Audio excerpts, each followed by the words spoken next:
आज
हमारे कुछ बहुत ही उत्साही कार्यकर्ताओं ने मेरे जन्मदिवस के ऊपर यहाँ गौशाला में एक कार्यक्रम रखा है। यहाँ पर लोगों की सेवा से लेकर के और संतों के आशीर्वचन, संतों का आशीर्वाद, बुजुर्गों का आशीर्वाद मुझको मिले और मैं जो राजनीति के माध्यम से समाज नीति के रास्ते पर चलते हुए सेवा के कार्य कर सकूं, इस बात के लिए ये कार्यक्रम रखा है। इस प्रकार का आशीर्वाद यहाँ से प्राप्त हो, ऐसा कुछ कार्यकर्ताओं ने कार्यक्रम रखा। 3 राज्यों में प्रचंड जीत जो भाजपा की हुई है, तो क्या मानते हैं आप इसको?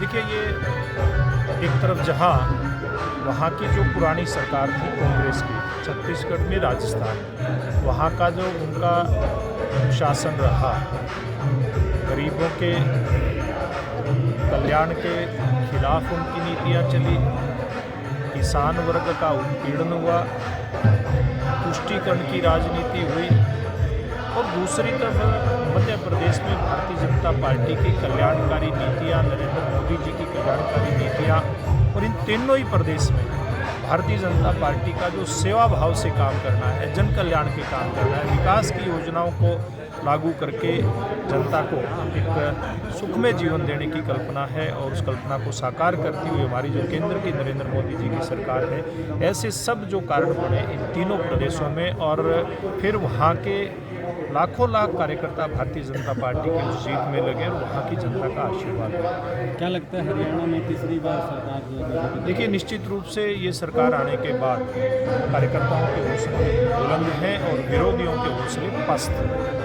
आज का जो इतना बड़ा कार्यक्रम है टोहाना में, बहुत बड़ा हजूम जो है, क्योंकि आपको जहां आपके जन्मदिन की बधाई देने के लिए बेताब है, वहीं कहीं ना कहीं 4 राज्यों में जो परिणाम आए हैं वो बहुत बढ़िया है। इसके ऊपर अपने विचार आप लोगों से साझे करेंगे, क्या कहना चाहिए? देखिए, जन्मदिन तो पहले भी मनाते रहते हैं, लेकिन इस बार कुछ विशेष हो गया। लेकिन ये भारतीय जनता पार्टी की जो जीत इसमें जुड़ी है, निश्चित रूप से आज हर कार्यकर्ता पूरी तरह से हौसले में है, उनके हौसले बुलंद हैं और वो एक कार्यकर्ता के मन में एक बात है कि हम प्रदेश और केंद्र सरकार की जो जन कल्याण की नीतियाँ हैं, जिनके कारण से आम जन के जीवन में भला हो सकता है, ऐसी सब नीतियों को जन जन तक लेकर के जाएंगे, उनका लाभ सुनिश्चित करेंगे कि प्रत्येक नागरिक को लाभ मिले और भविष्य में लोगों की सेवा करते हुए विकास के कामों पर निगाह रख करके आगे उनको बढ़ाते हुए और कैसे अगली बार फिर लोकसभा विधानसभा में प्रचंड परिणाम फहराए, इस बात के लिए कार्यकर्ता कृत संकल्प दिखाई देता, हौसले में दिखाई देता है। 3 राज्यों का जो परिणाम आए हैं,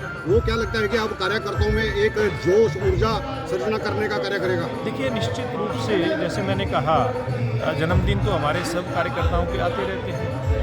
ये बहुत साधारण सा, मैं सोच रहा था कि कुछ कार्यकर्ताओं ने मेरे को कहा कि हम आपका जन्मदिन मनाएंगे, लेकिन ये जो चुनावों की जीत है उसके कारण से आज आपको ये भव्य यहाँ पर ये कार्यक्रम दिखाई दे रहा है। निश्चित रूप से ये जो जीत है इन चुनावों की, ये भारतीय जनता पार्टी और हमारे जो कार्यकर्ता हैं उनके और समर्थकों को हौसला देने वाली जीत है और इसी हौसले के आधार पर भविष्य के अंदर जीत प्राप्त होगी। विपक्ष आज अपनी के दावे करते जन्मदिन को हैं। आज के जन्मदिन को अगर माना जाए 2024 की शुरुआत, तो गौ माता का आशीर्वाद बहुत विशेष है, संतों का आशीर्वाद है, बहुत से संत आए हुए हैं। आज बहुत बड़े आशीर्वाद के साथ, एक नई ऊर्जा के साथ आप निकले, क्या कहना चाहेंगे? देखिए, निश्चित रूप से गौ सेवा के काम में तो हम शुरू से लगे रहते हैं। आज बुजुर्गों का, संतों का आशीर्वाद मुझे मिले और वो भी मेरे जन्मदिन के ऊपर, तो ऐसा कुछ कार्यकर्ता साथियों ने सुनिश्चित किया है।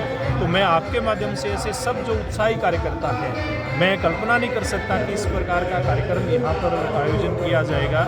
इसके लिए सबका मैं धन्यवाद करता हूँ। विपक्ष अब भी दावा कर रहा है। देखिए, विपक्ष तो पहले भी दावे कर रहा था। 3 तारीख से पहले विपक्ष कह रहा था कि भारतीय जनता पार्टी किसी भी प्रदेश के अंदर नहीं आएगी, लेकिन वहाँ की जनता ने अपना आशीर्वाद भारतीय जनता पार्टी को, नरेंद्र मोदी जी को देने का काम किया। Thank you. धन्यवाद।